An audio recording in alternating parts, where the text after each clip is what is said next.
l'éléphant hypersensible, quand il est inhibé, il ne bouge plus. Il est dans une forme d'immobilisme parce qu'il ne sait plus quoi faire. On lui a fait tellement de reproches. S'il bouge sa trompe d'un côté, ça va pas, de l'autre, ça va pas. S'il fait un pas en avant, ça va pas, un pas en arrière, ça va pas. Donc au bout d'un moment, il s'immobilise. Et là, le pire qui puisse arriver, moi, m'est arrivé dans mon existence quand j'étais enfant et adolescent, c'est qu'on vienne nous reprocher notre immobilité alors qu'elle est provoquée par les critiques contre notre sensibilité ou contre tous les efforts que nous faisons pour nous adapter à une société qui est moins sensible que nous et qui n'accueille pas notre spécificité sensible comme elle devrait être accueillie.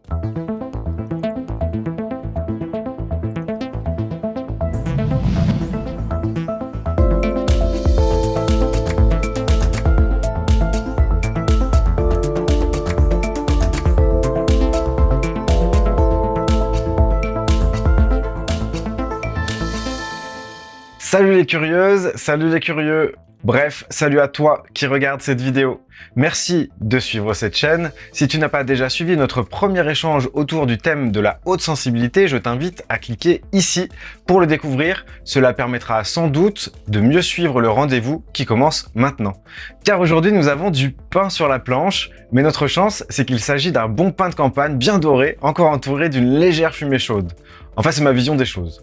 Pour être clair, je me réjouis d'échanger sur le sujet du jour avec mon invité du jour qui n'est autre que Saverio Tomasella. À la fin de notre premier rendez-vous, je lui avais posé une question concernant le rapport des hypersensibles à l'ego. Et Saverio, tu m'avais répondu que la réponse méritait un entretien en entier. Eh bien, nous y voilà. Donc, bienvenue à toi. J'espère que tu vas bien. Bonjour Mathieu, merci. Oui, je vais très bien. Merci. Ok, super. Est-ce que depuis la dernière fois que nous nous sommes parlé, il s'est passé de belles choses sur lesquelles tu aimerais revenir pour commencer, ou des projets en cours, des déclics? Alors, des projets, oui, des déclics, oui, mais tellement que non, je préfère qu'on reste centré sur notre thème d'aujourd'hui. Ok, ça marche. Et bah du coup, j'aimerais faire un petit tour pour présenter Gaëtan, qui sera en régie durant toute l'émission, et qui viendra à la fin pour nous partager son point de vue subjectif. Alors on va pouvoir commencer directement par une question courte et très complexe à la fois. Pour toi, c'est quoi l'ego? Pour moi, l'ego, c'est le moi. C'est-à-dire, c'est un simple synonyme du moi, du mot moi. Et de façon plus complexe, plus fouillée, j'ai réussi, au fil des années, en écoutant mes patientes et mes patients, à définir plusieurs facettes à cet ego. Et dans ces facettes, je trouve la définition même de l'ego, qui vient du sanskrit et qui désigne le moi agissant, c'est-à-dire la croyance que c'est moi qui peux agir pour façonner ma vie, mon existence et le monde autour de moi. Et parfois c'est vrai, et parfois ça marche, parfois c'est moins vrai, ça marche moins et on est dans l'illusion. Il y a aussi, deuxième facette, le moi social, comment je suis en relation avec les autres, mais surtout l'image que j'envoie aux autres ou que j'aimerais envoyer aux autres, comment je suis perçu, comment je suis considéré ou comment j'aimerais être considéré, tout ce que je fais donc par rapport au monde social. Et ça va inclure aujourd'hui les réseaux sociaux, pas seulement les groupes et les communautés dans lesquelles on existe, mais aussi les réseaux sociaux. Et puis, il y a une autre facette, la troisième, c'est le moi culturel, c'est-à-dire comment je m'ajuste, je m'adapte, je me conforme à la culture dans laquelle je baigne, aux idéaux qui sont ceux de mon temps ou des personnes avec lesquelles je vis. Il y a aussi la facette pour certaines personnes, mais c'est tout de même important de le souligner, d'un moi spirituel, d'un ego spirituel, d'un moi spirituel qui est façonné à partir des idéaux, de certaines idéologies même, mais aussi de dogmes, et comment je peux me conformer ou conformer mon existence, me forcer à suivre certains catéchismes, qu'ils soient du côté de la morale, du côté de la thérapie, de la psychologie, du développement personnel, des religions ou de la spiritualité en général. Et le dernier que j'ai découvert dans mon parcours personnel et professionnel, c'est le moi corporel, qui est finalement celui qui est vraiment dans le réel. Le vrai ego, le vrai moi, enfin, pas ego au mauvais sens du terme, hein, mais le vrai moi, celui de la réalité, c'est le moi corporel, qui est fait de nos sensations, de nos émotions, de nos sentiments, de nos intuitions. Ok, merci pour cette première réponse. D'ailleurs, tu as amené avec toi, tu nous as fait passer un document, et donc je t'invite à faire appel à ce document quand tu voudras pour que je le mette à l'écran et que tu puisses t'en servir pour qu'on puisse aussi échanger là-dessus. Donc merci pour cette réponse. Moi, de mon côté, j'ai retenu trois acceptions de façon beaucoup plus basique, c'est-à-dire que, en gros, je me suis dit, il y a le sens populaire. Le sens populaire, c'est que c'est un mot à valence négative, qui sous-entend la fierté mal placée ou l'orgueil. Et donc en psychologie, l'acception psychologique, c'est le moi, donc tu l'as déjà cité. C'est même l'objet d'étude de la psychologie finalement. Et c'est aussi le cas, c'est aussi l'objet d'étude de l'énéagramme que nous avons déjà abordé sur cette chaîne avec Daniel Morel lors d'un rendez-vous passionnant auquel je vous renvoie si vous ne le connaissez pas encore. Et puis enfin, il y a celui, l'acception philosophique. L'ego qui désigne le sujet pensant, donc ça aussi tu l'avais évoqué. Donc il y a ouais, voilà le sens populaire, le sens psychologique, le sens philosophique et le sens spirituel que tu as déjà soulevé également. Mais en spiritualité, c'est bien souvent l'ego. Le but, ça serait de le dépasser, de le transcender afin de trouver la paix intérieure. Donc on voit il est utilisé ce mot-là, ce même mot, il a des acceptions très diverses et qu'il est utilisé suivant là où on se trouve, suivant l'angle avec lequel on l'aborde, de manière très différente, comme un ennemi, comme un moyen de s'accomplir en le transcendant, comme un sujet d'étude passionnant, comme la condition qui fait qu'on peut évoluer dans le monde en sachant qu'on est soi et pas se confondre avec les autres. Donc en fait, c'est beaucoup de choses qui sont à la fois des choses qui sont puissantes toujours, mais qui peuvent être soit vues comme des entraves, soit vues comme des conditions à notre individualité, en fait, en quelque sorte. Oui, tout à fait. Merci Mathieu de préciser tous ces sens et notamment le sens philosophique parce que le sujet pensant, il est fondamental pour exercer notre liberté d'individu différent des autres. Alors, c'est vrai qu'on entend beaucoup, on y reviendra pour la question de l'ego spirituel ou du moi spirituel, on entend beaucoup dire que nous sommes tous reliés et que nous ne sommes pas séparés. Ce qui est vrai du point de vue de la connexion, du point de vue de la potentialité des liens que nous pouvons développer entre chacune et chacun de nous et au-delà des humains avec les animaux, la nature et le cosmos, etc.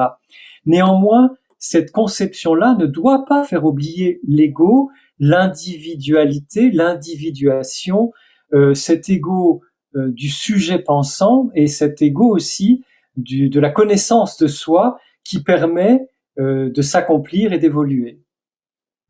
Ouais, tout à fait. Justement, c'est rigolo parce que ce sujet, on veut faire discuter en fait ces acceptions différentes de l'ego avec la haute sensibilité, parce que ce que je t'avais posé comme question dans notre précédent entretien, c'était simplement que est-ce que les personnes hautement sensibles n'ont pas un rapport à leur ego spécifique et qui est spécialement justement potentiellement problématique, ou de l'autre côté potentiellement très libérateur. J'ai l'impression que vraiment il y a ce truc-là un petit peu, disons, en termes d'intensité, on peut être très en haut ou très en bas, et j'ai pas l'impression qu'il y ait beaucoup de place pour être au milieu avec un ego qui est à la fois présent, tranquille, problématique, mais un petit peu. C'est difficile d'être tranquille avec l'ego. Moi, j'ai l'impression quand on a cette haute sensibilité de départ. Oui, c'est vrai, parce que pendant longtemps, hein, si on fait référence à nos entretiens précédents, pendant longtemps, tant qu'on ne sait pas qu'on est hautement sensible, on a l'impression qu'on a un problème. Donc c'est notre ego qui va pas. Hein, c'est comme si il y avait un truc, une malformation ou une anomalie ou une bizarrerie de notre moi par rapport à celui des autres qui sont moins sensibles que nous. Et ce décalage fait que forcément, on va se poser plus de questions et on va être plus dans l'intensité des trois égos dont tu as parlé. Celui qui peut-être est dans la fierté ou dans l'orgueil parfois, d'où cette susceptibilité dont on parle tant quand on parle de personnes hypersensibles ou hautement sensibles, euh, mais aussi des doutes. C'est lié à l'ego. Quand on rumine, qu'on réfléchit, qu'on se pose mille questions et qu'on doute de soi ou qu'on est perfectionniste, ça peut être ce premier ego qui essaye de faire au mieux pour s'en sortir dans une société où la majorité des égos autour de nous, des personnes autour de nous, ne sont pas hautement sensibles. Et il y a aussi le côté de l'introspection, c'est-à-dire qu'étant hautement sensible, on a une vie intérieure très riche, Donc la connaissance de soi nous passionne et on peut passer beaucoup de temps seul ou avec d'autres en discutant, et comme on le fait aujourd'hui d'ailleurs, à se poser des questions, à essayer d'y répondre, à partager des expériences concernant notre ego, notre moi psychique, notre vécu de personne humaine. Et Ouais. la dernière définition que tu as donnée de l'ego, qui est la définition philosophique, elle va prendre toute sa place dans la deuxième et la troisième phase, c'est-à-dire je découvre que je suis hautement sensible et un jour j'ai besoin de dépasser cette étiquette pour affirmer ma spécificité ou mes spécificités, pour affirmer mon originalité, ma façon singulière de vivre, de voir le monde, de m'exprimer, de me positionner et d'agir. Donc c'est vrai que l'ego est peut-être pas central, mais crucial, c'est-à-dire au carrefour de beaucoup de situations existentielles chez les personnes grandement sensibles. Ouais. Tout à fait d'accord avec toi et justement j'avais envie de jouer un petit peu avec les différentes façons de nommer cette spécificité cognitive. Donc tu nous l'as dit la dernière fois, tu préfères le thème de haute sensibilité qui est plus proche d'ailleurs de la traduction littérale de l'anglais. Et je trouve que j'avais envie en fait de te demander si on ne pouvait pas durant cet échange, le temps de cet échange, distinguer euh, l'hypersensibilité comme étant une personne hautement sensible qui n'est pas consciente de l'être. Et en fait, là, ça devient hyper parce que c'est vécu en creux, c'est vécu par défaut, sans avoir conscience de ça. Du coup, je me suis dit que c'était peut-être une façon de distinguer les deux et d'en faire vraiment de façon différente, de parler de la même chose, parce qu'en fait, on parle d'une personne qui, d'une part, n'est pas consciente et du coup vit les difficultés sans les comprendre, et d'autre part, quelqu'un qui vit sa haute sensibilité et qui n'a pas de problème avec ça, et qui serait donc une personne hautement sensible. C'est OK pour toi? C'est complètement OK pour moi et je te remercie parce que je trouve cette distinction très importante. Alors c'est vrai que quand les personnes sont nouvelles dans cette découverte, ça leur paraît compliqué qu'on fasse cette distinction. Moi, j'avais parlé de personnes hypersensibles, comme tu les désignes, et de personnes ultra sensibles pour celles qui connaissent leur sensibilité élevée, leur haute sensibilité et qui la vivent bien. Euh, donc, on peut tout à fait, durant cet entretien, dire hypersensible pour une personne qui connaît pas encore ou qui découvre à peine sa sensibilité élevée et haute sensibilité pour la personne qui connaît, assume et se débrouille pour vivre de mieux en mieux sa sensibilité élevée. Ça me semble très très prometteur et très fécond comme distinction. Ok, super. Bon, bah, alors je suis ravi parce que c'est vrai que, comme je te l'avais évoqué en off, ce que je pose là, si jamais c'est pas ok pour toi, après, on va discuter, mais je ne lirai plus mes questions parce que ça posait la base de bah, toutes les questions que je me suis posées en préparant cet entretien. En fait, je me suis dit ah ouais, ça pourrait être rigolo de jouer avec ça. Et donc, il me semble que justement les hypersensibles sont nombreux, j'imagine, à ressentir un décalage avec les autres humains très tôt dans leur vie, donc à se ressentir par défaut en tant qu'individu séparé du monde. Et en cela, est-ce que l'hypersensibilité ne déclenche pas l'ego de façon prématurée? Oui, oui, c'est très juste. C'est-à-dire que cette conscience euh, peut, cette conscience peu consciente, c'est-à-dire que c'est une conscience un peu floue au départ, d'une différence avec les autres, d'une différence qui au départ est impensable, innommable, alors, non pas impensable parce qu'il est impossible de la penser, mais non pensée, on va dire, non encore pensée, euh, difficile à exprimer et qui peut faire naître de la honte du fait de ces décalages, du fait des moqueries et parfois des harcèlements qui existent dès l'école primaire par rapport concernant les enfants hypersensibles. Ces souffrances qui vont naître de l'incompréhension de l'entourage par rapport à cette sensibilité élevée ou des questionnements que l'on a soi-même quand on se demande ce qui se passe puisqu'on est en décalage au quotidien avec tant de personnes et notamment avec les standards de la société, honte, souffrance, mystère, incompréhension, doute donc, questionnement sur soi, doute et remise en cause, font que on va soit développer ce côté orgueil, susceptibilité, réactivité, irritabilité face aux critiques ou aux différences qui nous sont signifiées. Toi, tu n'es pas comme nous, ou tu es trop sensible, etc., etc. Soit au contraire, vouloir se faire discret, devenir timide ou réservé, développer sa vie intérieure, ne pas être trop dans de relations sociales, avoir peur justement de personnes qui sont beaucoup plus affirmées, et donc dans le doute et la réserve, et donc le contraire de l'orgueil, quelque chose qui serait un peu de l'ordre d'un effacement ou d'un sacrifice, ou de sacrifice de soi, euh, justement, et surtout quand il y a beaucoup d'empathie, où on va tout faire pour les autres.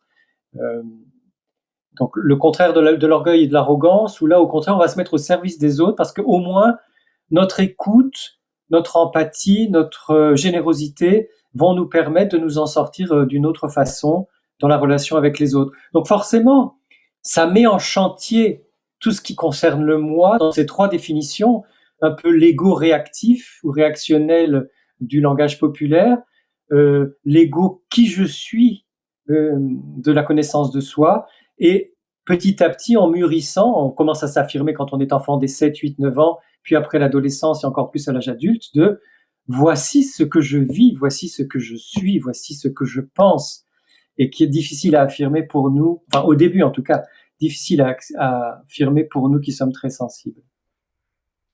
Ouais, merci pour ça. Ce que je me disais en t'écoutant, j'étais vraiment là-dessus, là, depuis le début de ta réponse. Je me disais, mais oui, c'est la réaction, en fait. On est en réaction par rapport à quelque chose qui nous travaille et dont on n'a pas l'impression que ça sorte de nous. Et quand on passe à la connaissance de ce que c'est que la haute sensibilité et au fait d'être OK avec, ben voilà, je suis comme ça part de nous. Donc ça nous permet d'agir et non pas de réagir en permanence, en fait, aux stimuli, aux peurs que ça fait de se laisser embarquer dans bah, le fait de partager en fait sa sensibilité. On a peur de ça parce qu'on sait pas d'où ça vient et on sent bien que ça va pas être accueilli à bras ouverts. Ah ouais, ok, c'est comme ça. Non, si jamais c'est pas ok à l'intérieur de nous, on sent que ça va mal se passer en face aussi. Il y a une sorte d'effet comme ça, de porosité entre notre acceptation en interne de la haute sensibilité et l'acceptation des autres de fait. S'il y a de l'espace de doute à l'intérieur de nous par rapport à ça, j'ai l'impression que les gens vont être plus susceptibles de s'en emparer et de trouver des failles pour ne pas laisser la place à ça, parce que c'est perturbant par définition. Oui, et ce qui fait que quand on est hypersensible, dans la définition d'aujourd'hui, dans notre distinction d'aujourd'hui, quand on est hypersensible, qu'on ne sait pas encore, qu'on a cette spécificité, cette porosité fait qu'on est d'autant plus impacté par le regard des autres, les attentes des autres, les critiques des autres, leurs remarques, leurs différences, parce que notre moi se développe en fonction de cet environnement, en fonction des autres, et que ce n'est que plus tard, quand nous aurons découvert cette haute sensibilité, que nous pourrons refaire, c'est pas machine arrière, mais euh, renverser, il y a un basculement, renverser notre regard, le retourner en nous-mêmes pour repartir de nos fondations, de nos ressentis, de nos ressources, de nos potentialités, et développer notre personnalité, le soi, c'est-à-dire ou l'ego profond, si on veut dire ça dans les termes d'aujourd'hui, quelque chose qui est vraiment nous, qui va nous rendre plus forts face aux autres, dans notre singularité, alors que si on est tout le temps en train de vouloir s'adapter à ce que les autres sont, ce qu'ils voudraient que nous soyons, répondre à leurs demandes, etc., c'est très fatigant et ça nous empêche d'être en paix avec notre propre sensibilité, et de la développer, de l'affirmer. Ouais, bah encore une fois, oui. Je pense que vraiment il y a du soutien à apporter. Alors c'est vrai que il y a du soutien à apporter en fait aux personnes qui sont en train de faire cette gymnastique, qui sont en train de se tordre dans tous les sens pour ne pas que soit visible le truc qui est le plus vivant en eux en fait. Il y a vraiment un truc comme ça. Et donc c'est forcément un peu disgracieux vu de l'extérieur. On comprend pas vraiment ce que la personne vit puisqu'on n'est pas concerné au premier degré. Et on a plutôt fait de trouver bizarre le fait que la personne soit en lutte comme ça à l'intérieur, que finalement la haute sensibilité sera moins bizarre quand elle sortira que quand on est en train de lutter sans savoir contre quoi on lutte. Les personnes vont être sensibles justement en face, vont pressentir en tout cas ce combat en interne plutôt que l'hypersensibilité ou la haute sensibilité à l'intérieur de la personne. Oui, quand je t'écoute dire tout ça qui est tellement vrai et juste, j'ai l'image d'un éléphant. Moi j'adore les éléphants, hein. D'un éléphant à qui on reproche d'être trop grand, d'être trop fort, d'être trop puissant, d'être trop. Et si depuis l'enfance on reproche à l'éléphanto puis à l'éléphant d'être un éléphant, eh ben ça le rend d'autant plus maladroit par rapport à d'autres façons de faire. Et que, en fait, l'éléphant, c'est notre sensibilité, c'est pas nous, et c'est notre sensibilité d'hypersensible qui ne sait pas encore qu'il est hautement sensible et qui a fait toutes sortes de choses pour s'adapter à un environnement qui le trouve trop quelque chose, qui le trouve hyper. Et qu'en fait, on est peut-être plus des colibris ou ou des oiseaux ou des papillons, etc., capables de beaucoup de grâce, justement, d'être très gracieux et très gracieux, mais qu'on a développé énormément de choses qui nous rendent des éléphants pour survivre dans un monde qui n'acceptait pas les colibris et les papillons, etc., Hmm. ou les libellules. Ouais, ça donne envie de rebondir et de faire des trucs qui sont un peu faciles, mais quand même, je me permets. Je me dis, un éléphant, ça doit se demander tout le temps déjà s'il se trompe. Et puis, deuxièmement, bah, c'est toujours sur la défense, sur la défensive. Et donc, du coup, c'est assez juste aussi à ce niveau-là, même si on va dans Ouais, les c'est facilités, que je me c'est permets. faci- c'est facile, mais c'est vrai. C'est tout à fait vrai. À la fois, on se demande s'il se trompe parce que on en fait trop. C'est vrai aussi du côté de l'adaptation, ce qui peut nous rendre maladroits et ridicules ou parfois difficiles à comprendre. Ça peut créer des malentendus de vouloir trop en faire pour, euh, pour être accepté par son environnement. Et puis toujours sur la défensive, c'est tellement vrai. On nous reproche ce qu'on est. Hein, tu le disais, notre vivance, notre sensibilité, c'est notre façon d'être en vie, c'est notre vivance. Et on nous le reproche, alors forcément, on ne peut plus faire autrement que d'être sur la défensive. Ouais. Du coup, j'ajoute quelque chose par rapport au fait que juste avant, je parlais de un ego qui se déclenche de façon violente et prématurée. J'ajoute le fait de se sentir différent. Eh ben, ça peut faire ressentir une injonction contradictoire à partir de ce constat. C'est on fait partie d'une espèce sans pouvoir se sentir ressembler à ses pairs. On a deux yeux, un nez, une bouche, deux bras, deux jambes. En tout cas, la plupart d'entre nous. Et pour autant, on se sent pas appartenir et donc on se dit mais je devrais me sentir comme eux et finalement je me sens pas comme eux et je les sens différents de moi tous de façon assez uniforme presque. Donc d'où ma question, est-ce que les hypersensibles ont un rapport trop brutal et précoce à l'altérité du même coup? Oui. Et encore une fois, merci pour la justesse de ta question. C'est une confrontation précoce, très précoce et très brutale avec le réel de l'altérité. C'est-à-dire non pas en douceur dans les nuances d'une sensibilité à l'autre, mais dans la violence de je ne suis pas qui je devrais être ou ce qu'il faudrait que je sois ou ce qu'on attend de moi ou je suis un problème. Je suis un problème et donc il va falloir que je me débrouille avec ça et que je puisse survivre en étant une anomalie, en étant, on le disait la dernière fois, et je l'ai réentendu depuis dans la bouche de personnes différentes, en ayant la sensation d'être extraterrestre, c'est-à-dire de ne pas répondre aux codes, aux standards, aux normes de la plupart des terriens qui nous entourent.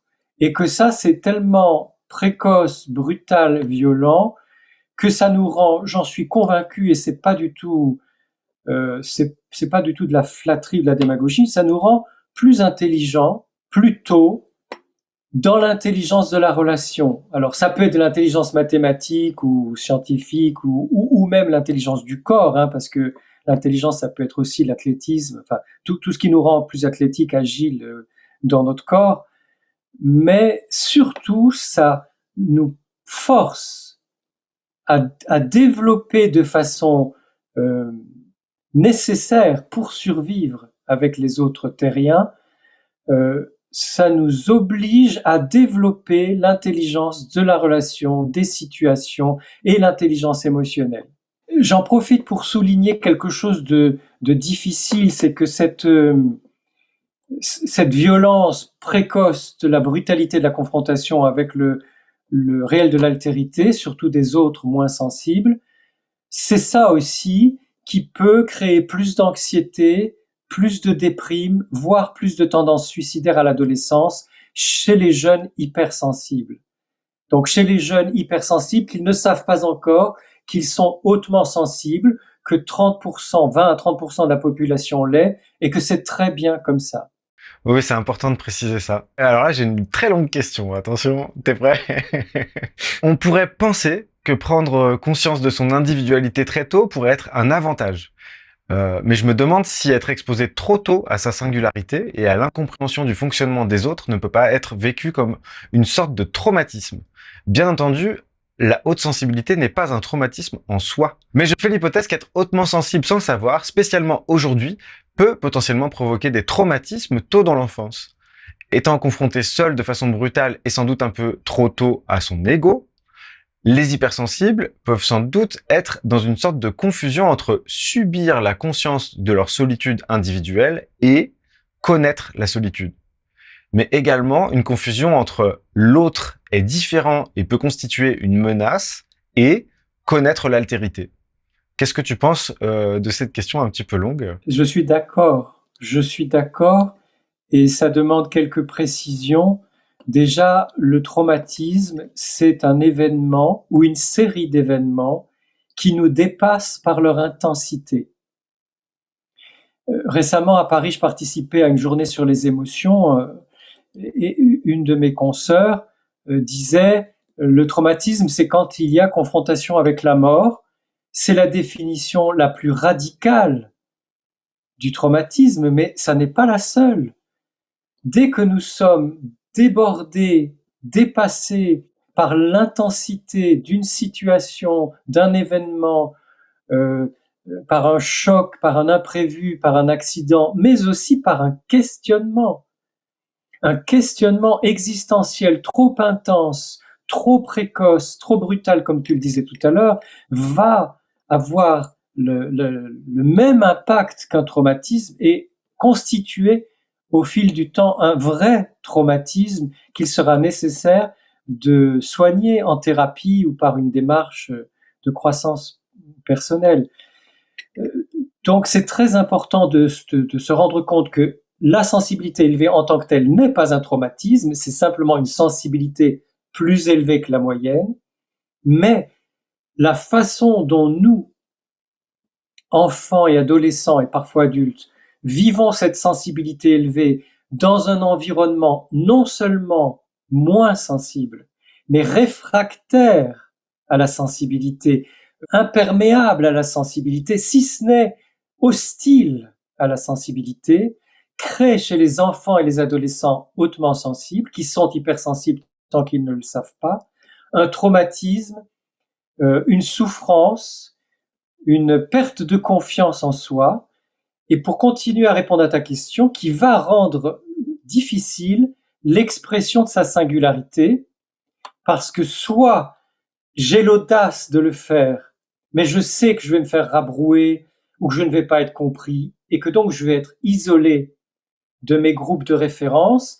Et on sait à quel point les enfants et surtout les adolescents ont besoin d'être intégrés dans des groupes de pairs.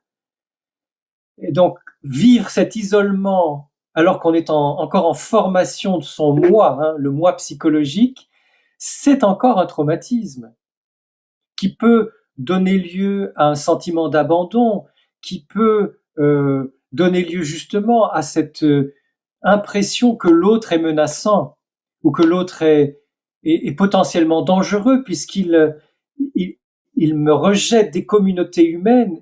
Et il n'y a qu'en étant dans des communautés humaines que je me sens humain.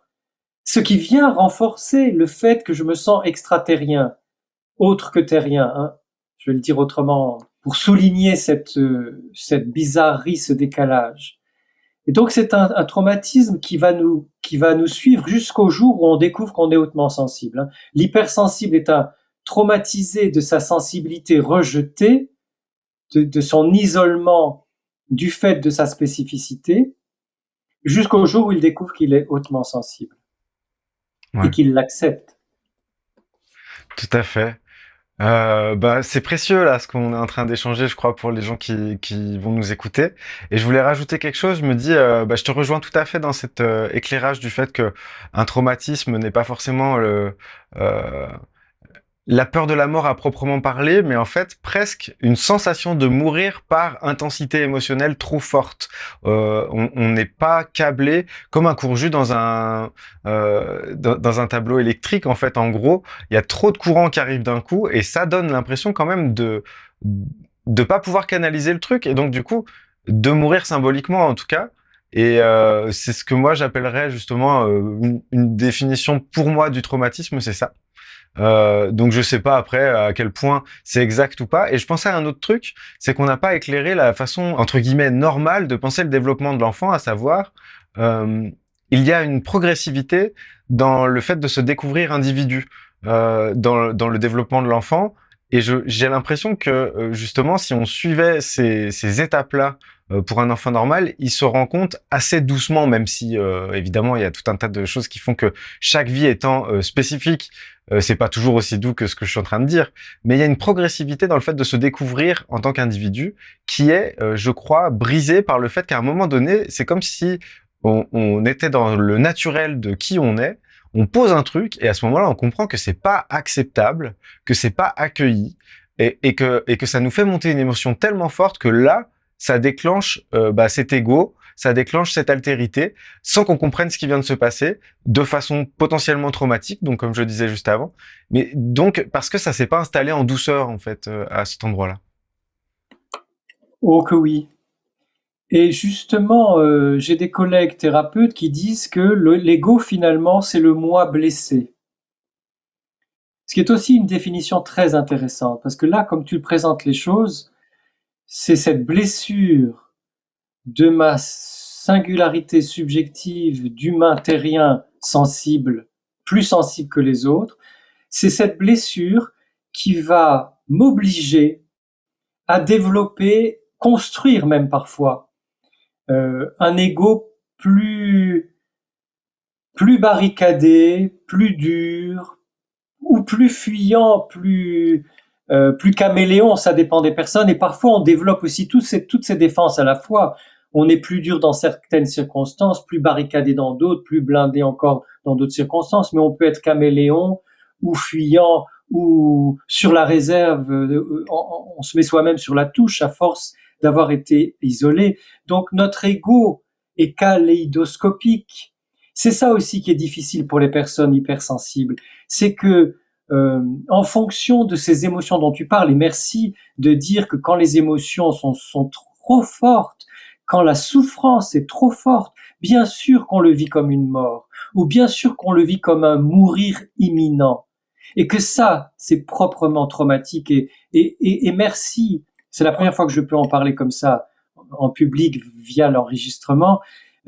Souvent, moi, j'ai remarqué à quel point on peut être moqué ou dévalorisé ou ridiculisé quand on exprime des choses aussi fortes que ce que tu viens de dire. Et pourtant, c'est pas le quotidien, mais c'est fréquent dans la vie d'un enfant et d'un adolescent hypersensible, et ça peut revenir à certains moments difficiles de la vie d'un adulte hautement sensible. Donc tout ça fait que cet ego du moi blessé, cet ego réactif par rapport à l'environnement, il est probablement aussi intensément développé chez les personnes hautement sensibles, et on va nous le reprocher en plus, un peu comme le coup de l'éléphant tout à l'heure, on va nous reprocher tout ce qu'on a fait pour survivre en nous disant, ben non, ça va pas, pourquoi tu fais ça, pourquoi tu es comme ça? Eh bien, parce que j'en ai besoin par rapport à vous, par rapport à ce monde, pour pouvoir exister sans crever ou sans me replier au point que je vais devenir autarcique. Et c'est ce que font parfois, malheureusement, certaines personnes hypersensibles. Hmm. Bah, je suis très touché par ce que tu nous partages là, merci encore. Du coup, bah, je vais un petit peu justement sur quelque chose que tu as évoqué, mais j'aimerais bien qu'on y aille peut-être plus en profondeur. Donc, on parle parfois de radar et de scanner pour parler de la capacité des personnes hautement sensibles à ressentir les autres. Déjà, on peut y voir un moyen de défense ou de contrôle. Et justement, si on ajoute ce scanner au décalage ressenti, ce scanner peut uniquement servir à nourrir en interne un dialogue infernal visant à réduire le décalage à l'aide du scanner. Et cela constitue-t-il un regard sur soi qui passe forcément par les autres? Oui. Tes questions sont extrêmement riches et complexes. Il y en a plusieurs à la fois. Alors, le scanner d'abord. Je crois que le scanner, il est à la fois lié au traitement sensoriel approfondi des informations, ou pour le dire plus rapidement, le traitement approfondi, qui fait qu'on est très observateur, qu'on a le sens du détail, qu'on est attentif à la communication implicite ou la communication non verbale quand on est hautement sensible. Mais l'hypersensible étant aussi souvent une personne traumatisée dans sa relation avec une partie de son environnement, pas forcément tout le monde, hein, mais une large partie de son environnement et avec la société, ça renforce ce côté d'observation parce que ça nous met en hypervigilance. L'hypersensible est en hypervigilance, non seulement du fait de son sens du détail et de l'observation, mais parce que sa difficulté de vivre et d'exister face aux autres en étant plus sensible que la moyenne le rend très vigilant. Et dans ce cas-là, on a ce côté traumatique de la personne qui va être dans une espèce de stress permanent où pour ne pas me faire avoir, pour ne pas me faire critiquer, attaquer, moquer, rejeter, etc., je vais devoir faire attention à encore plus de détails, être encore plus observateur de ce qui se passe autour de moi, et notamment dans les relations avec les autres et avec les groupes, à l'école, au collège, au lycée, à la fac, au travail. Combien de personnes me disent à quel point c'est difficile d'être hautement sensible au travail ou dans des environnements particulièrement durs, que ce soit le monde politique ou certains mondes religieux où la sensibilité est très mal vue. Dans ce cas-là, forcément, mon ego est encore plus renforcé par cette capacité de scanner tout ce qui se passe chez les autres ou dans les relations. Mais comme cet ego, c'est une monnaie à double face. Toutes les capacités sensorielles et cognitives que je développe par rapport aux autres, elles existent aussi par rapport à moi. Donc je vais me scanner dans tout ce que je fais, et notamment quand je suis en relation avec les autres. C'est pour ça aussi qu'on a besoin de temps en temps d'être un peu tranquille et un peu seul ou avec des personnes qui nous acceptent absolument comme nous sommes. Donc je vais me scanner dans ce que je fais avec les autres, qu'est-ce que j'ai dit, comment je l'ai dit, qu'est-ce que j'ai fait, comment je l'ai fait, est-ce que j'aurais pas dû dire les choses autrement ou faire les choses autrement, et ça nous rend la vie un peu compliquée. Mmh. Ouais, ouais, carrément. Bah là, je suis avec le mot d'inhibition. Le fait d'avoir trois potentielles réactions face à une interaction, c'est l'attaque, la défense ou l'inhibition par rapport à un danger. Et je crois que le fait d'être justement hypersensible, donc d'ignorer sa haute sensibilité, ça favorise cette inhibition dans ce qu'on rend habituel, ce qu'on aménage à l'intérieur de nous. Je pense qu'on peut dire aussi que l'inhibition, c'est justement des trois, ce qui occasionne le plus finalement de dysfonctionnement du corps. Donc tu as mis l'accent sur le corps au départ. Et vraiment, l'inhibition, c'est quelque chose qui, petit à petit, bah, comme on garde à l'intérieur et qu'on tient le couvercle de la cocotte minute avec les deux bras jusqu'à ce que ça pète, à un moment donné, c'est obligé que ça pète, même pas avec parce qu'on le tient bien, le couvercle. Ce qui fait que ça va péter sur le côté et ça va aller dans le corps. Et donc je me disais, parce que du coup j'ai encore un truc qui est là en stock et je me dis ah si je le dis pas ça va être dommage. En gros, je me disais il y a beaucoup d'énergie des personnes hypersensibles qui s'ignorent hautement sensibles pour ne pas être remarquables, pour ne pas être remarquées. Donc ça donnait envie de dire, justement, par esprit de contradiction, parce que j'aime bien ça, soyez remarquable, n'ayez pas peur d'être remarquable, faites sortir le remarquable en vous, vous verrez bien ce que ça fait chez les autres, et les autres auront bah voilà, quelque chose à gérer qui leur appartient, à savoir comment ils réagissent au fait que vous êtes remarquable. Je pense que c'est une bonne piste pour les gens qui nous écoutent et qui se demandent comment faire. Testez, jouez avec cette idée, soyez remarquable. Voilà. Soyez remarquables et remarqués parce que vous êtes remarquables. Soyons remarquables et remarqués parce que nous sommes remarquables. Et c'est vrai que ça va provoquer de l'envie au départ, parce qu'on baigne dans un environnement non seulement de médiocrité générale, hein, du point de vue de la culture, mais aussi de médiocratie, c'est-à-dire que dans les entreprises, dans les institutions, dans les administrations, en politique, ce sont les plus adaptés au système qui réussissent le mieux, alors que les plus créatives, les plus créatifs, les plus sensibles, les plus intelligents émotionnellement, les plus humains, les plus créatives et créatifs sont mis sur la touche ou sont même rejetés. Donc le fait d'être remarquable, donc remarqué, va provoquer de l'envie, peut-être un peu de rejet, mais en tenant bon, et en tenant bon à plusieurs, puisque là on essaye de créer virtuellement ou même physiquement des communautés de personnes hautement sensibles qui se reconnaissent entre elles, qui se soutiennent et qui s'encouragent et qui se félicitent, hein, qui s'aident, qui se portent, qui se supportent et qui se portent pour aller de l'avant et justement être remarquables ensemble autant qu'individuellement, ça va marcher. Ça marche déjà un peu et ça va marcher. Et j'en reviens à cette question de l'inhibition. Ce qui est difficile, c'est que l'éléphant hypersensible, quand il est inhibé, il ne bouge plus. Il est dans une forme d'immobilisme parce qu'il ne sait plus quoi faire. On lui a fait tellement de reproches. S'il bouge sa trompe d'un côté, ça va pas, de l'autre, ça va pas. S'il fait un pas en avant, ça va pas, un pas en arrière, ça va pas. Donc, au bout d'un moment, il s'immobilise. Et là, le pire qui puisse arriver, moi, m'est arrivé dans mon existence quand j'étais enfant et adolescent, c'est qu'on vienne nous reprocher notre immobilité alors qu'elle est provoquée par les critiques contre notre sensibilité ou contre tous les efforts que nous faisons pour nous adapter à une société qui est moins sensible que nous et qui n'accueille pas notre spécificité sensible comme elle devrait être accueillie. Et en revenant au traumatisme, l'inhibition, c'est justement le figement, le gel, hein, comme freezing disent les anglo-saxons, c'est-à-dire c'est le pire du traumatisme, c'est justement quand on a peur d'être confronté à la mort ou qu'on ne sait plus comment faire pour exister et pour vivre. Donc, je crois vraiment, comme tu le disais tout à l'heure, qu'une meilleure connaissance du développement de l'enfant, tous les enfants sont très sensibles jusqu'à 7 ans, 8, 9 ans, mais certains sont hautement sensibles dès la naissance ou dès qu'ils sont tout petits. Donc, le fait de mieux connaître le développement de l'enfant, d'accepter qu'un enfant est forcément tout le temps dans ses émotions, et qu'un enfant hautement sensible va saturer plus vite, va être fatigué plus vite, ne va pas apprécier d'être observé parce que ça lui fait perdre ses moyens, va avoir besoin de plus de temps lorsqu'il engage une première fois une nouvelle tâche, alors que quand il l'aura fait plusieurs fois, après il ira aussi vite que les autres.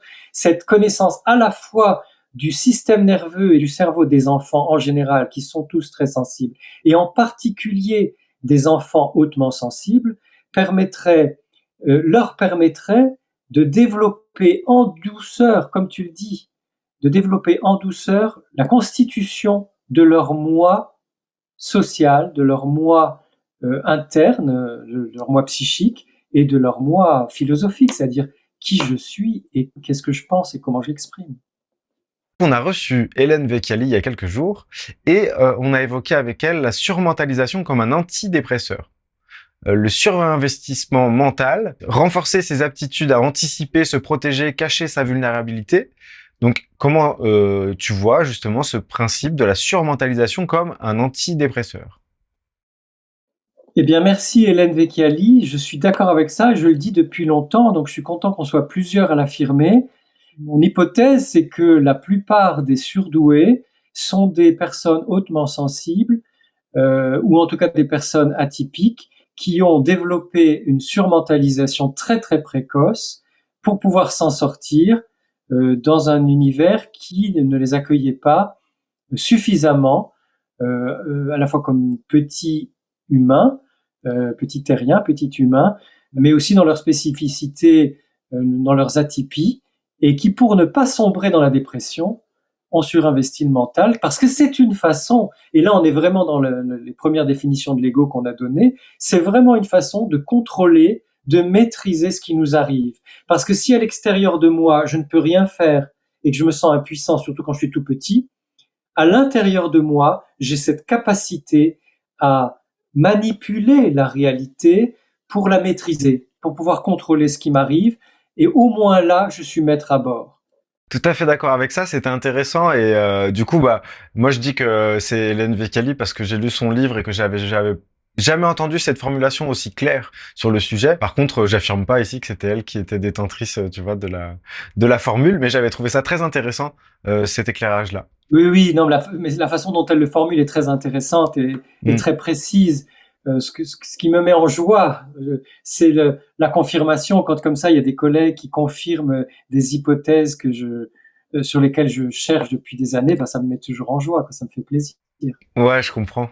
Je comprends. Et justement, c'est vraiment ce que j'aime faire dans les deux entretiens, là, bah, celui qu'on a fait précédemment et celui qu'on est en train de partager. J'aime le fait de pouvoir m'autoriser des hypothèses avec toi et qu'on puisse comme ça jouer avec sans avoir peur, tu sais, en disant ah non, je peux pas trop me mouiller quoi. Il y a des fois il y a la peur, tu sais, de dire ah ouais, mais si c'est vu pendant que c'est en train de se construire, potentiellement c'est critiquable. Et il vaut mieux attendre que ça soit solide ou je sais pas quoi. Moi, j'adore quand c'est chaud. Justement, c'est pour ça ma métaphore un petit peu branlante du pain chaud là au départ. Elle est ce que j'aime faire. J'aime que les trucs se connectent en direct en fait, ou qui viennent de le faire. Et donc ça m'amène à ma prochaine question pour toi. C'est une question que je me suis posée il y a quelques jours, et donc je te la soumets. Est-ce que la créativité et l'autodestruction, c'est la même énergie utilisée différemment? Est-ce que ce n'est pas une utilisation de son intensité de soi vers le monde pour la créativité et du monde contre soi pour l'autodestruction? Oui, la réponse est oui. Et vive les hypothèses, vive la co-construction. On est bien plus intelligent à plusieurs dès qu'on est deux et qu'on parle, qu'on partage, et plusieurs aussi. C'est-à-dire qu'on a cette possibilité d'être remarquable, comme tu disais tout à l'heure. Hein, c'est-à-dire cette possibilité de s'exposer dans sa singularité naissante, dans sa pensée en train d'émerger, de surgir, et qu'il n'y a rien de tel que la pensée figée où on croit avoir trouvé et on n'est plus en recherche.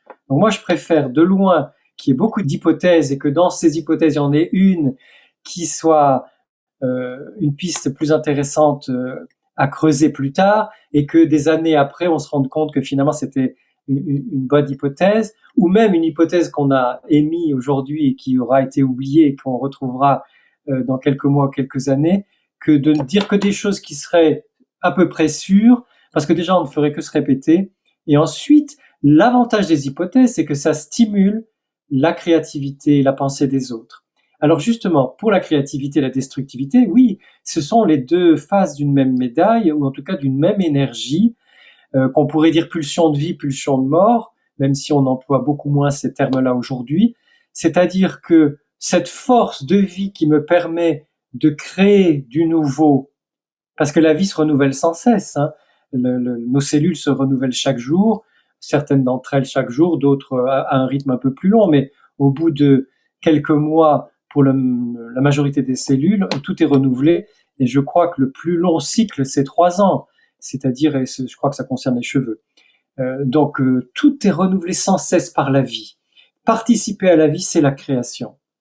À partir du moment où cette force-là, je ne l'oriente pas vers la création de la vie, la création de nouveau, je vais l'inverser et on va être dans l'involution et dans la destructivité potentielle ou réelle, ce qui fait que souvent, les personnes les plus créatrices, qui ont cette puissance de créativité, sont aussi les personnes qui ont la plus grande puissance de destructivité. Et parfois, chez les artistes ou chez les génies, on a des phases, on voit dans leur histoire de vie des phases où ils sont très capables de création et d'autres phases où ils sont dans la plus grande mélancolie, la férocité de la destruction contre eux-mêmes ou contre leur entourage. Hmm. Bah merci en tout cas d'accepter les hypothèses avec autant d'enthousiasme, ça fait trop plaisir. Et puis justement, elle se rencontre avec celle que tu as posée à un moment donné. Évidemment, quand j'affirme en fait cette hypothèse-là, je la soumets d'ailleurs plutôt à la collectivité. Je dis bah est-ce que ça vous agite les neurones? Est-ce que ça fait des étincelles? C'est ça ma question. Et si ça se trouve, ça a déjà été formulé d'une autre manière par quelqu'un d'autre ou exactement avec ces mots par quelqu'un d'autre et j'en sais rien. Je sais le plaisir que ça m'a provoqué de l'exprimer aussi simplement. En fait, je me suis rendu compte que j'étais en train de poser très peu de mots pour expliquer un truc que je vivais depuis très longtemps, que j'observais depuis très longtemps et que j'avais jamais corrélé en fait. J'avais un côté de la médaille puis l'autre. Et donc du coup là, le fait de réunir et de dire ah c'est une médaille, ça fait trop plaisir à chaque fois. Donc justement, je poursuis parce que ma prochaine question est liée à cette première.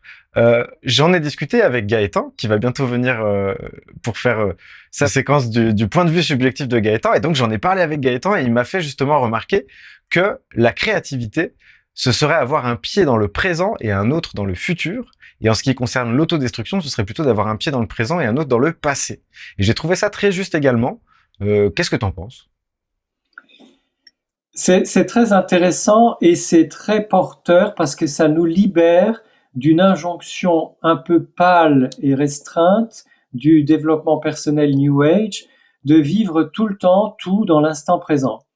L'instant présent, c'est très bien quand on médite, c'est très bien quand on est dans la nature, quand on fait l'amour ou quand on savoure un beau coucher de soleil, qu'on se promène. Ou, enfin, il y a des moments où l'instant présent, c'est magique. Et bien sûr, vivons ces moments dans la plénitude de notre présence. Mais il y a d'autres moments où ça n'a aucun intérêt d'être dans l'instant présent. Et comme tu le dis très bien, comme Gaëtan l'exprime, la créativité, c'est justement déjà l'instant d'après. C'est-à-dire qu'on a cette capacité de notre sensibilité au sens large, c'est-à-dire autant la sensation, les émotions, les sentiments, les intuitions que les idées, l'imagination, d'être à la fois dans cet élastique du temps, hein, à la fois dans le présent et dans un futur proche ou moins proche, ce qui est le cas des génies qui sont visionnaires et qui vont créer quelque chose pour le futur proche ou moins proche. Donc oui, je pense qu'il y a cet élan créateur qui nous met dans le flux de la vie, dans le flot du vivant, et que quand on est soit dans la nostalgie, soit dans le repos, tout simplement, soit dans le partage du souvenir, alors là, on va se tourner en arrière.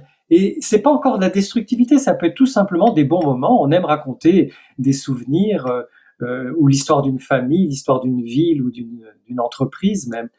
Euh, et puis, dans la férocité de cette destructivité mélancolique qui peut nous atteindre toutes et tous à un moment donné où on broie du noir, hein, où on ne va pas bien, effectivement, on va ressasser quelque chose du passé proche ou du passé lointain, et ça nous détourne de notre allant devenant du désir, hein, ce que disait Françoise Dolto, cette façon d'être des vivants désirants. Donc le vivant désirant, il va vers l'avenir, il va vers l'autre, et l'autre est mon avenir. Bien sûr que dans la rencontre intime ou dans la rencontre qui peut être amicale et pas forcément amoureuse et sexuelle, hein, mais dans la rencontre très proche, on peut vivre de l'instant, du présent, de la présence au présent très fort, mais l'autre, c'est tout de même déjà mon avenir, hein, c'est mon avenir, de quelque chose, d'une rencontre qui va avoir lieu, qui est en train d'avoir lieu. Donc merci pour ces belles définitions. Bah chouette et ouais je suis d'accord avec toi, il y a vraiment ce truc là dans la démarche dans cette chaîne. Je rencontre des invités, il y a des questions qui me viennent en préparant les interviews, il y a des remarques qu'ils font qui m'éclairent sur certains angles que j'avais pas vus. Il y a tout ça qui se croise et du coup à la prochaine interview, comme je viens de le faire avec Hélène Vecchiali, bah, je remets ça sur le tapis d'une façon un petit peu différente, dans un contexte avec quelqu'un d'autre qui va rebondir dessus, et j'apprends encore des choses. Et ainsi de suite, jusqu'à, bah, je sais pas, j'y prends en fait du plaisir dans le moment présent. Et j'aimerais juste partager un truc qui, moi, me paraît un peu précieux, c'est-à-dire que on peut opposer le moment présent à la projection dans le futur, comme tu le disais, les injonctions du développement personnel. A priori, moi, le truc que j'ai trouvé le plus juste, c'est de dire ce qui me donne de la joie maintenant, c'est de regarder dans cette direction. C'est de tendre vers cet horizon. mais je suis capable de changer d'horizon à chaque pas que je fais. Donc en gros, je pense que ce que le développement personnel essaye de remettre en question, peut-être, c'est l'objectif trop précis. C'est dire si dans 5 ans, j'ai pas réussi à faire ça, ça, ça et ça, alors je me considérerais comme quelqu'un comme un échec vivant, en fait. Et là, il y a un risque aussi, quand même. Voilà, un petit truc qui me venait, que j'avais envie de partager aussi. Et je continue sur une question qui est toujours liée à ça, parce que j'ai continué d'en parler, et toi tu évoquais ça très spontanément, mais j'en ai parlé avec ma compagne, et elle m'a fait encore préciser une possibilité, parce que jusque-là, j'imaginais cette découverte de façon binaire. Soit on est créatif, soit on est autodestructeur. Et elle m'a fait mettre un joli « et » à la place du « ou », en mentionnant les artistes maudits. Je peux d'autant plus en témoigner que je suis passé d'artiste maudit à artiste ces dernières années. Et j'ai bien senti la différence. Certains artistes torturés sont créatifs de façon autodestructrice. Je pense à Kurt Cobain, Amy Winehouse, Michel Houellebecq, Serge Gainsbourg, et j'en passe d'autres d'ailleurs. Toi qui es également un artiste, qu'aurais-tu à nous dire sur ton rapport à ces deux pôles de l'intensité? Que ça a été un long chemin. Ça a été un long chemin pour moi en tant qu'artiste parce que de l'intensité, il y en a toujours eu. Et quand j'étais enfant, c'était surtout l'intensité de l'émerveillement, de l'enthousiasme, de la joie, d'une créativité spontanée, d'élan, qui étaient aussi des élans d'affection, des élans de vouloir participer à tout ce qui pouvait être créatif autour de moi. Et parfois, ça se passait bien, notamment dans un environnement d'artiste. Parfois, ça se passait moins bien quand l'environnement était plus intellectuel, rationnel ou religieux. Euh, et encore, ayant reçu une éducation religieuse où j'ai passé du temps avec d'autres jeunes de mes âges, enfin à différents âges, il pouvait aussi y avoir de la créativité dans ces environnements-là. Mais en grandissant, en devenant adolescent, préadolescent et adolescent, c'est vrai que la confrontation avec les refus de ma créativité, les refus de ma sensibilité a pu me déprimer à certains moments, et que dans ces cas-là, j'ai connu une forme d'autodestruction, surtout dans l'auto-sabotage de ma confiance en moi, de mes capacités créatrices, dans le fait de me forcer à m'adapter, à faire des études. Bon, bien sûr, ça m'était imposé par mes parents, mais c'est comme si j'avais mis cette puissance de la création, de la créativité, dans le fait, puisqu'on m'impose des études plus rationnelles, plus scientifiques, plus prétendument sérieuses, de le faire avec une espèce de discipline qui m'a permis de réussir brillamment, mais qui était une forme d'autodestruction et d'autosabotage de mes profondeurs, de ma sensibilité, de ma créativité artistique. Et que ça a été long dans mes différentes phases de thérapie de reconquérir l'enthousiasme, l'élan créateur, la spontanéité, l'émerveillement, en tout cas l'expression de l'émerveillement, l'acceptation d'une singularité qui, souvent, quand je parle en public, en fait toujours ricaner une ou un. C'est étonnant, hein, cette façon dont, quand on est différent et très sensible et qu'on ne le cache pas, il y a toujours une gêne quelque part dans la salle qui fait que des gens ricanent ou rient sous cap, et, et qui aurait pu avoir cet impact il y a longtemps, hein, de me dire, bah alors finalement, vraiment, je suis quelqu'un qui va pas bien, je suis pas comme il faut, soit je parle mal, soit mes idées ne vont pas, soit ma sensibilité est décidément trop débordante ou trop dérangeante pour les autres, et qui aujourd'hui, au contraire, est une stimulation, un appel à créer encore plus, à affiner encore plus ma pensée, à exprimer les choses de façon encore plus précise et à développer ma compassion pour des personnes qui ont encore du mal à accepter l'altérité, la différence et puis la sensibilité des autres. Super témoignage, et puis je peux te dire, ça a été difficile à conquérir, le fait d'accepter ta singularité et de t'émerveiller, ta capacité d'émerveillement, ce que tu viens de dire. Par contre, bon, bah, on peut dire que c'est acté, c'est fait. Il y a pas, ouais, il y a des choses qu'on met longtemps à trouver, mais quand on les trouve, elles sont tellement à nous que du coup, il y a plus moyen de les bouger en vrai. Donc, bah voilà, c'est appréciable et personne rigole dans le coin de la pièce, j'ai regardé. Merci.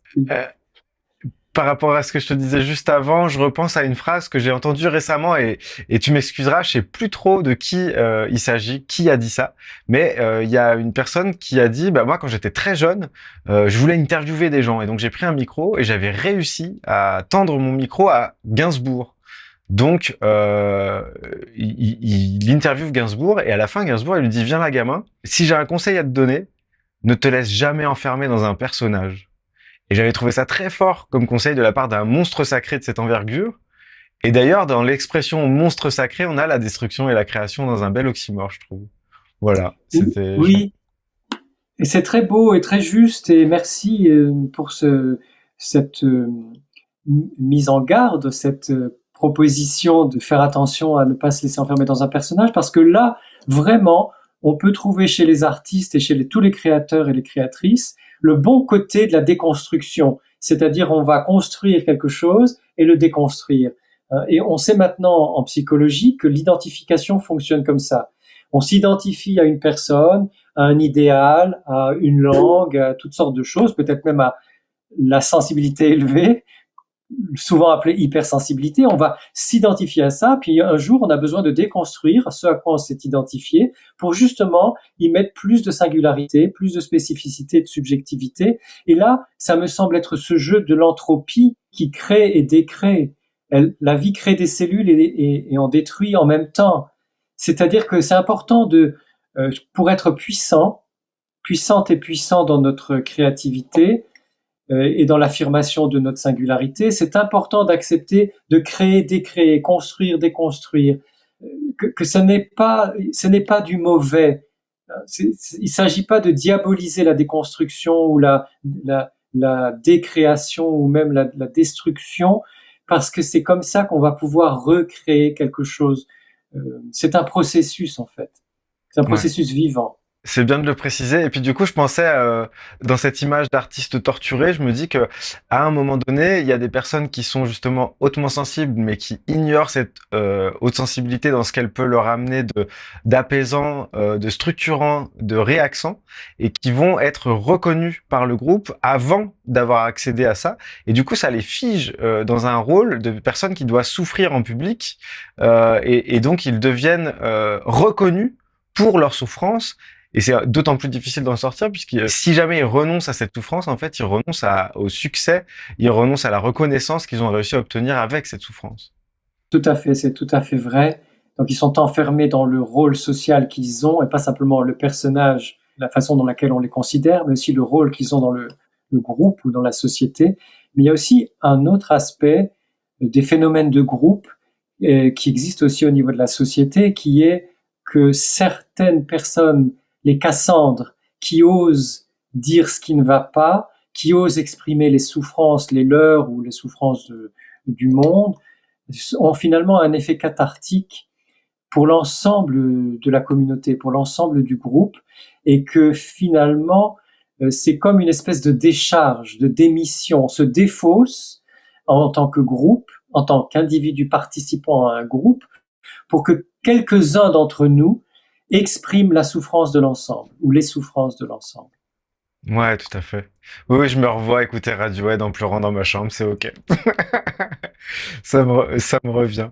Du coup, justement, ce qui est un comportement qui est assez commun, puisque ce groupe-là, il est quand même là, non seulement pour faire de la musique de qualité, que j'apprécie encore aujourd'hui, donc je suis pas en train de me moquer du tout, mais aussi pour ouais, servir de catalyseur d'une certaine façon aux gens qui vivent ça de leur côté et d'aller les chercher dans leur individualité et dire, regarde, t'es pas seul. Il y a quelque chose comme ça, comme une sorte de message à l'oreille. Là, en plus, il y a quelque chez les artistes encore, et pour Radiohead, c'est le cas, quelque chose d'encore plus important, c'est que nous, hypersensibles, quand nous étions hypersensibles avant de découvrir la haute sensibilité et de nous dire que tout est bien et que ça va nous permettre de nous reconstruire de l'intérieur, de nous reconstituer de l'intérieur, de nous affirmer dans cette singularité sensible, les artistes ont cette capacité à mettre des mots sur ce que nous vivons dans notre sensibilité blessée. Et ces mots sont précieux parce que c'est à partir des mots des autres, des mots des artistes, ça peut être des poètes, des romanciers ou des romancières, euh, des chanteuses, des chanteurs, etc. À partir des mots et des images des autres, je vais pouvoir de plus en plus me sentir capable moi-même d'exprimer ma sensibilité singulière. Tout à fait. Tout à fait. Alors, je vais encore te poser deux questions avant de passer la main à Gaëtan, qui doit avoir plein de choses à dire. Et parce que vraiment, cet entretien était très riche et je t'en remercie. Qu'est-ce qui, d'après toi, pourrait faire basculer un hypersensible en personne hautement sensible? Je pense que spontanément dans la vie, un enfant hypersensible ou un adolescent hypersensible, s'il est accompagné pendant un laps de temps suffisamment long par une personne bienveillante qui l'accueille comme il est, une grand-mère, un grand-père, une voisine, un voisin, ou une prof, un prof au collège ou au lycée, ou parfois même dès l'école primaire, s'il y a une rencontre fondatrice ou plusieurs rencontres de ce genre, ah tiens, tel prof déjà m'avait dit que j'ai une belle sensibilité, et puis là je me sens accueilli avec toute ma sensibilité. Je pense que l'enfant hypersensible peut devenir un adolescent hautement sensible ou un adulte hautement sensible grâce à ce type de rencontre. Et heureusement, ça existe. Ça ne veut pas dire que Ouais, ça facilite tous les échanges et toutes les relations, mais au moins ça permet ce passage naturel d'une sensibilité élevée non connue et non accueillie, donc d'une hypersensibilité à la haute sensibilité reconnue, accueillie, acceptée, développée, déployée et exprimée et affirmée.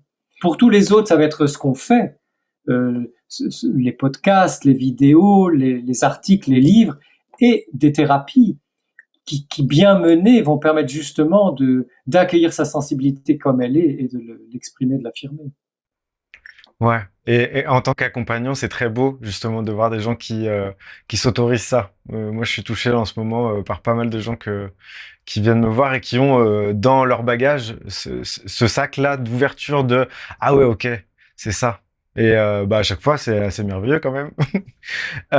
Dernière question, qui est la nouvelle question rituelle. Je vais te la poser. Je te l'avais pas posée la dernière fois, donc tu vois, c'est assez récent. Mais d'après toi, qu'est-ce que tu as de plus commun? De plus commun. Donc de commun avec les autres.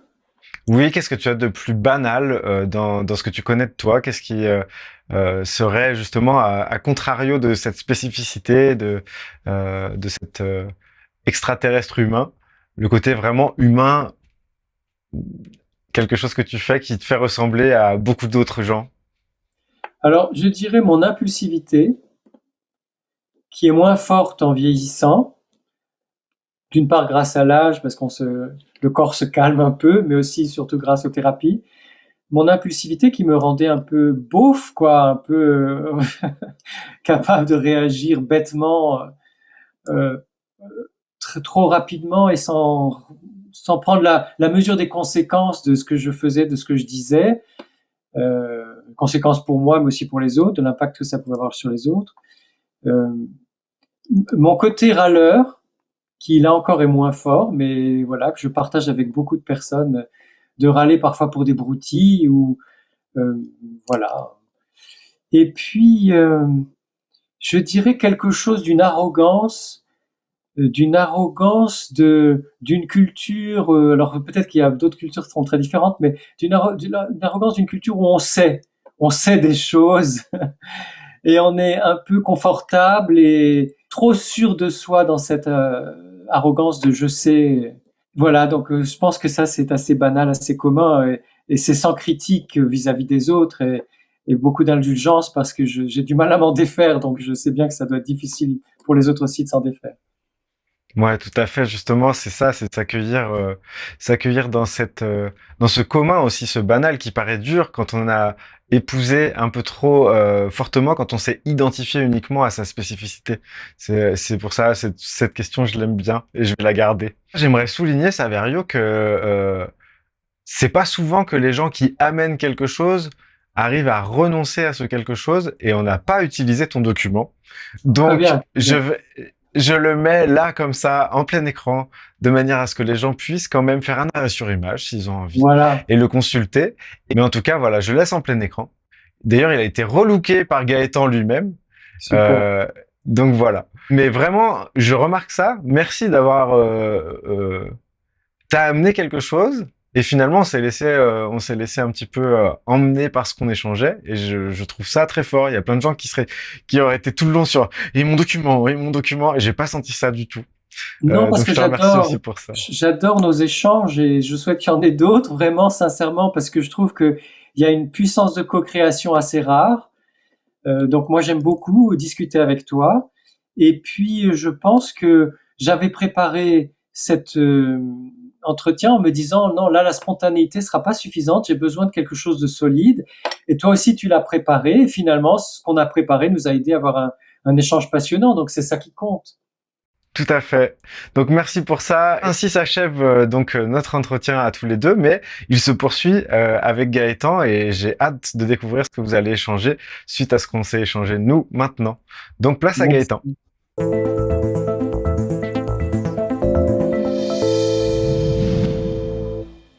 Bonjour Saverio, merci de m'accueillir sur cette fin d'interview avec Mathieu. Bonjour Gaëtan. Donc mon positionnement est celui qui a écouté avec cet aspect naïf peut-être de certains moments ou cette envie de rebondir ou de poser des questions complémentaires. Donc je vais essayer de synthétiser moi ce que j'ai entendu, ce qui a retenu mon attention. C'est assumer que ce soit totalement subjectif comme l'intitulé de la rubrique l'indique. J'ai entendu cette notion donc de hautement sensible, grandement sensible en tant que synonyme, cette connaissance de soi qui nous passionne, et ça me faisait rebondir vers un de nos invités, un des premiers invités qui nous disait à un moment donné, je ne souhaitais pas être analyste, mais pour pouvoir travailler plus sur moi, en fait, il fallait que je commence à écouter aussi les autres, et ce qui est une belle voie aussi justement vers notre propre connaissance. Cette discussion sur l'ego que tu as eue avec Mathieu, et je me suis demandé à un moment donné, pendant votre entretien, est-ce que ce besoin d'être reconnu dans ses particularités, est-ce que ce besoin, ou est-ce qu'en tout cas ces particularités, je dirais plutôt ça, est-ce que ces particularités que l'on a, cette particularité d'être dans le hautement sensible, c'est un handicap ou c'est plutôt aidant à vivre en société pour toi? Euh, le mot handicap est fort. Oui, volontairement. Oui. Et en même temps, merci de l'employer parce que je l'entends. Ça et là, depuis des années, chez des personnes hypersensibles, donc dans le sens de la distinction que Mathieu a posée tout à l'heure, des personnes qui ne savent pas encore ou qui viennent juste d'apprendre qu'elles sont hautement sensibles et qui le vivent comme un handicap. En fait, je dirais que c'est une difficulté de vivre supplémentaire, parce qu'il y a des difficultés de vivre existentielles qui concernent tous les humains. Il y a une difficulté de vivre supplémentaire quand on est hautement sensible, surtout dans un environnement qui l'accueille mal ou ne l'accepte pas du tout, et que ça devient une potentialité et une ressource de développement de notre personnalité, notre créativité, nos relations, à partir du moment où on reconnaît cette sensibilité plus élevée, on s'y familiarise, on l'accepte, on l'accueille et on accepte de l'assumer, de l'exprimer. Mais c'est tout un chemin initiatique entre ce départ qui peut être vécu comme un handicap vraiment, comme tu le dis, et que ça puisse devenir un atout, voire une chance qui choque beaucoup les gens au début. Quand on dit que la haute sensibilité est un atout, une chance, ça les choque, ça leur fait mal. Ils se disent, mais moi, pour moi, pas du tout. Je le vis très très mal. Il y a un long chemin initiatique entre les deux. Ça fait vraiment le lien avec ce que j'avais derrière, c'est-à-dire, comme tu l'as dit, en découvrant au départ sa haute sensibilité, ça nous amenait ou ça amenait les personnes à peut-être réinterpréter leur histoire, rééclairer d'une nouvelle façon leur histoire et leurs anecdotes de vie, avec la possibilité, comme vous l'avez dit avec Mathieu, de ne plus être en réaction, mais désormais d'interagir à un vrai niveau, ce niveau dont on a envie, et en limitant finalement sa suradaptation. Est-ce que j'ai bien synthétisé ce que tu as évoqué? Oui, oui, c'est une excellente synthèse, merci. Je trouve ça très juste. La seule nuance que moi j'apporte, c'est que effectivement, Hélène Aron parle de recadrage ou de réinterprétation de son existence, de son histoire à partir du moment où on découvre qu'on est hautement sensible, et des personnes surdouées ou au potentiel intellectuel le disent aussi.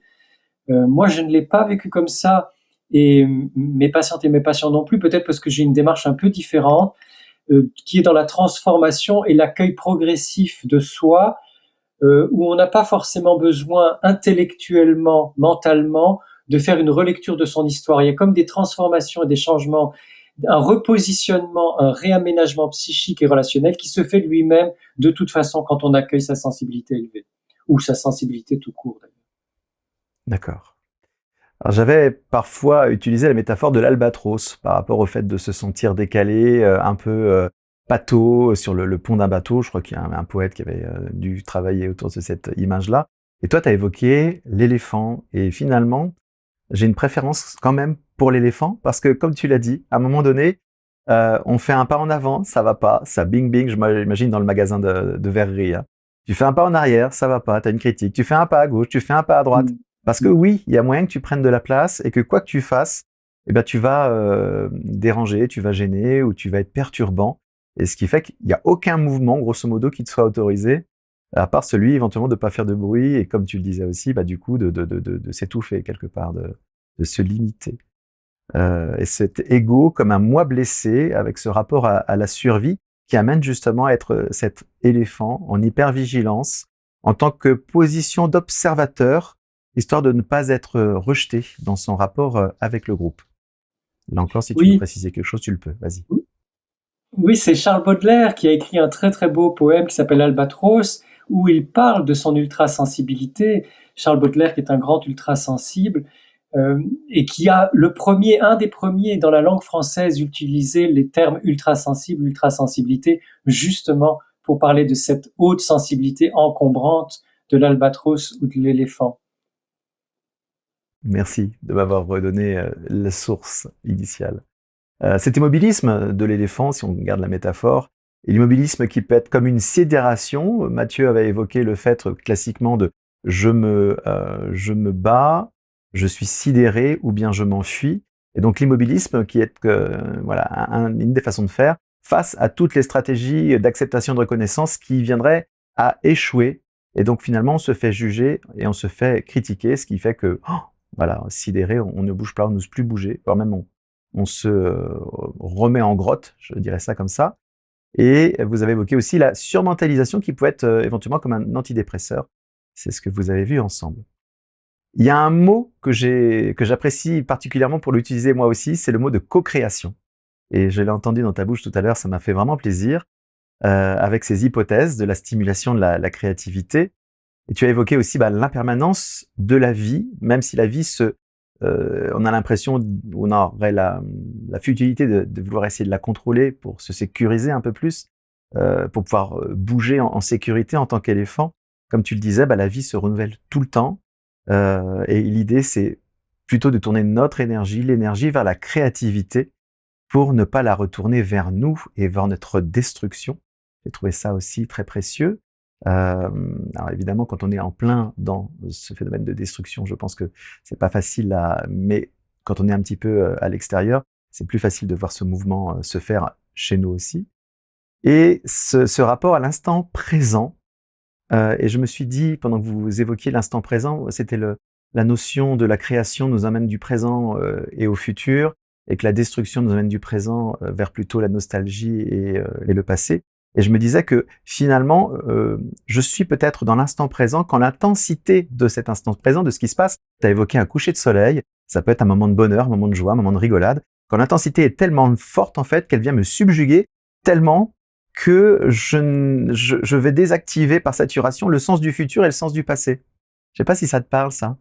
Ça me parle beaucoup et je te remercie parce que ça donne une clé justement de lâcher prise, ou de se laisser faire, de se laisser porter par la vie dans les moments qui sont eux-mêmes d'une grande intensité, et heureusement qu'il y en a suffisamment souvent dans nos existences, où là il suffit simplement de se laisser porter, et que donc le moment présent ou être présent, ce n'est plus un effort que nous devrions faire, c'est simplement savourer, se laisser porter, se laisser aller, être avec, cette présence large, vaste de l'être avec, ce qui advient.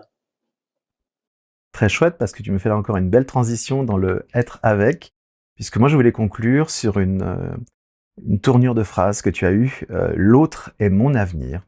Je trouvais que pour une conclusion, c'est super chouette, puisque tu as aussi dit l'autre est mon avenir. Donc je trouve que ça fait vraiment un clin d'œil vers mon propre avenir. Et je fais un clin d'œil vers les gens que je vais rencontrer dans les prochains jours, dans les prochaines semaines. Et je m'en réjouis déjà, puisqu'effectivement, ces personnes, cette interaction, c'est mon avenir. Donc merci beaucoup pour cette conclusion, Saverio.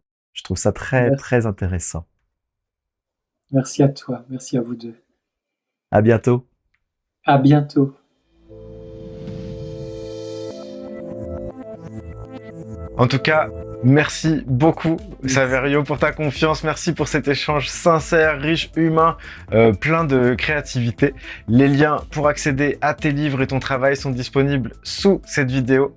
Et j'aimerais également remercier Gaëtan pour son soutien indéfectible, son esprit de synthèse et son aide précieuse. Et enfin, merci à toi d'avoir regardé cette vidéo. N'hésite pas à réagir dans les commentaires et à t'abonner, bien entendu. Et n'oublie pas, la curiosité est un joli défaut. Salut!